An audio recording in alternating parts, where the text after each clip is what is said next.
الحمدللہ رب القوم والبشر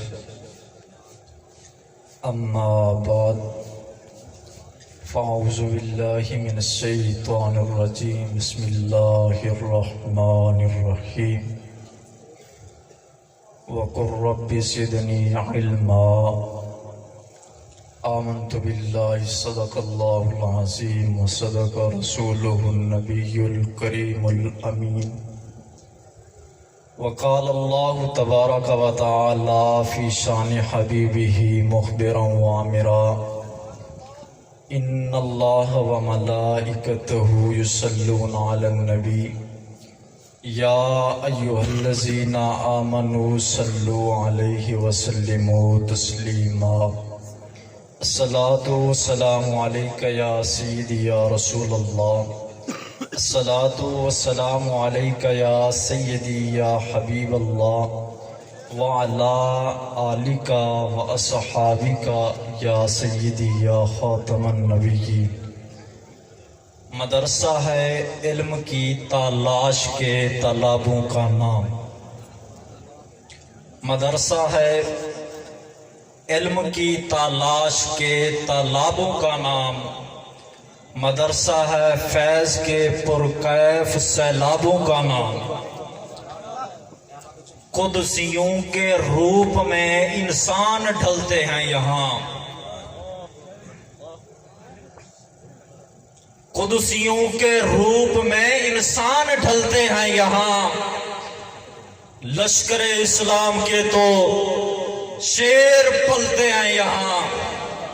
مدرسہ کوئی اینٹ گارے کی ستون کا نام نہیں، مدرسہ تو ایک جذبہ و جنون کا نام ہے۔ صدر محفل، زینت محفل، علماء ذی وقار، قرب و جوار سے تشریف لانے والے سامعین و ناظرین، السلام علیکم ورحمۃ اللہ۔ آج الحمدللہ اللہ کے خاص فضل و کرم سے، اساتذہ اور والدین کی دعاؤں سے، غرابہ یدربو سے شروع ہونے والا ایک عظیم حسین اور طویل سلسلہ کلمتانی حبیبتانی پر جا کر ختم ہو رہا ہے۔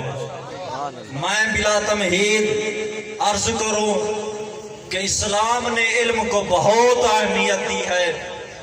قرآن میں اس کی اہمیت کا یہ حال ہے کہ لفظ علم مختلف اشتقاق کی صورتوں میں 778 مرتبہ قرآن میں وارد ہوا ہے۔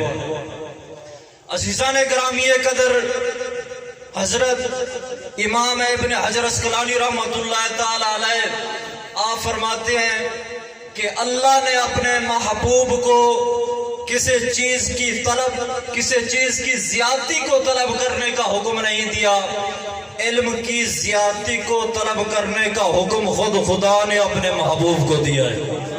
وَقُلْ رَبِّ زِدْنِي عِلْمًا۔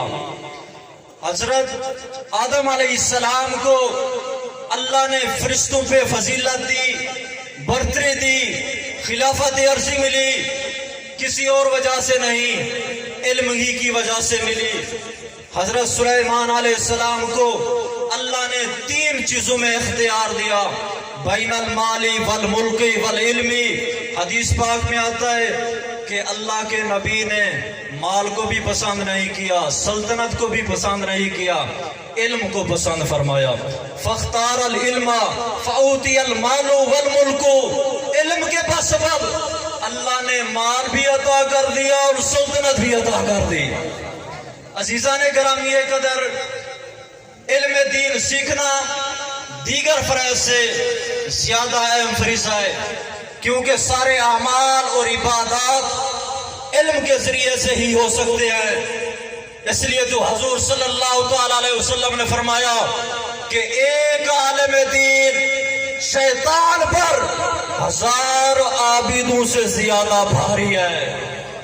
حضور صلی اللہ تعالی علیہ وسلم نے فرمایا الناس رجلان عالم و متعلم ولا خیر فیما سواہما، کہ 2 ہی اشخاص ہیں، ایک عالم دین اور دوسرا علم سیکھنے والا، ولا خیر فیما سواہما، ان دونوں کے علاوہ میں خیر اور بھلائی نہیں۔ حضرت امام بخاری رحمۃ اللہ تعالی علیہ فرماتے ہیں قد تعلم اصحاب النبی صلی اللہ تعالی علیہ وسلم فی کبر سنہم۔ حضرت امام بخاری رحمۃ اللہ تعالی علیہ فرماتے ہیں کہ حضور کے صحابہ بڑھاپے میں بھی علم سیکھتے تھے، سکھاتے تھے۔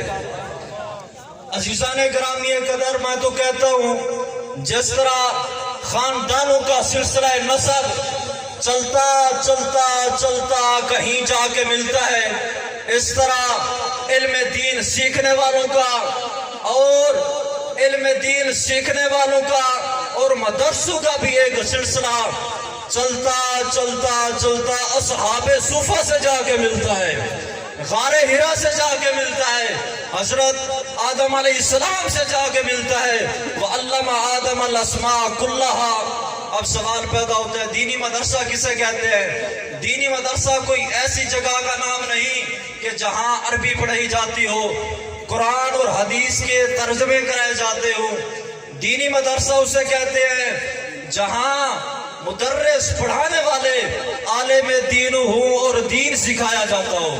عزیزان گرامی قدر، اس لیے ڈاکٹر علامہ محمد اقبال نے کہا دی مجو اندر کتب اے بے خبر، علم و حکمت از کتب دیا سے نظر، نہ کتابوں سے نہ کالج کے اثر سے پیدا، دین ہوتا ہے بزرگوں کی نظر سے پیدا۔ عزیزان گرامی قدر، اگر پڑھانے والے بے دین ہوئے، پڑھانے والا دنیا دار ہوا، گمراہ ہوا، پھر دین کی توقع نہ رکھنا، پھر دین نہیں ملے گا۔ یاد رکھو، پھر کتابیں تو دین کی ہوں گی، پڑھنے سے بے دینی ملے گی۔ اگر پڑھانے والا بد مذہب ہوا، کتابیں تو دین کی ہوں گی، پھر بد مذہبی ملے گی۔ یاد رکھو، کتابیں دین کی ہوں گی، بے دینی ملے گی۔ اس لیے اللہ کا قرآن کہہ رہا ہے یُضِلُّ بِهِ كَثِيرًا وَيَهْدِي بِهِ كَثِيرًا۔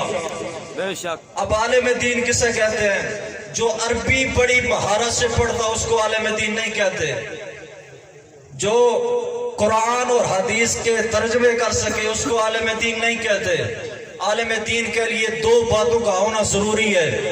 عزیزان گرامی قدر، عالم دین اسے کہتے ہیں جس کی زبان پر اللہ اور اس کے رسول کا فرمان ہو اور اس کے دل میں حضور کا فیضان ہو۔ اس لیے اللہ نے ہماری ہدایت کے لیے پہلے قرآن نہیں بھیجا، حضور کا فیضان بھیجا۔ هو الذی بعث فی الامیین رسولا منہم یتلو علیہم آیاتہ ویزکیہم، اللہ کا قرآن کہہ رہا ہے۔ عزیزان گرامی قدر، وقت کی قلت کو پیش نظر رکھتے ہوئے آخر میں بس یہی کہوں گا کہ علم و ہنر سے پاتی ہے انسانیت فروغ، انسان زندہ لاش ہے علم کے بغیر۔ والسلام۔